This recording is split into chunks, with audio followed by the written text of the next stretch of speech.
It all started when I was 19 and I was diagnosed with cancer.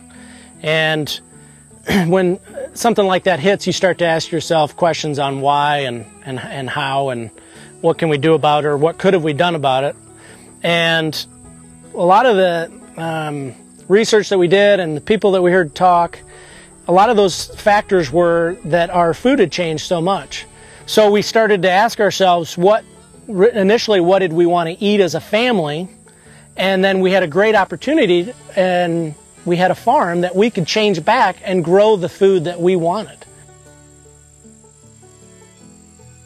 A lot of people have asked me over the last 7 years, since we've been dropping off boxes to our families of meat, you know, is there a big health difference in grass-fed versus corn-fed beef? And there's a lot of research out there, and the biggest benefits for grass-fed beef are very high in CLA, conjugated linoleic acid, and the omega-6 to omega-3 ratio is even.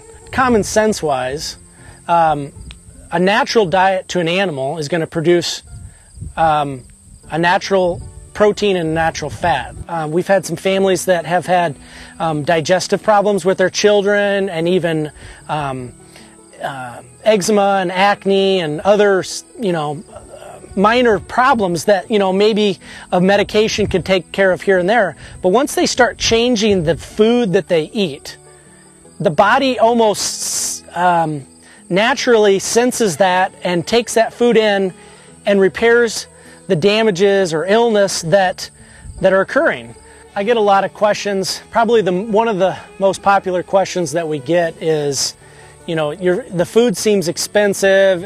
You know, is it a lot more expensive than conventional? If I go to the grocery store, you know, I can get cheaper food, and why should I buy yours? I'm not sure if there's an advantage of feeding your children the cheapest food that you can find. In our house, I ask the opposite question. What is the best food that I can find? And if it's more expensive, is it worth it? Commodity farming uses anhydrous and chemical fertilizers and herbicides and pesticides. It takes a real toll on the biology and the good bacteria, the good bugs, and the good, you know, the natural living order.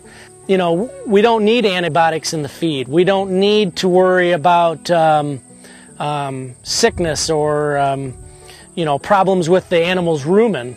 What they're eating here with this environment is a natural environment that will provide them their whole life with the system that they need to survive and thrive.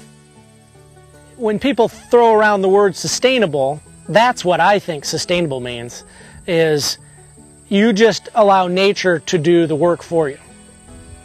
The most important thing that I want people to know is that they have the power and the control by choosing to buy these products. You are voting to have this type of farming. You are electing this type of farming when you choose to decide what you want to eat and how you want your food to be raised.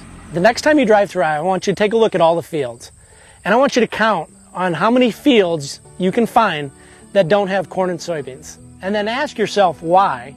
And if you think that there should be something besides that, like pasture, then you have a choice. You get to vote every day, anytime you want to eat. So it's up to you.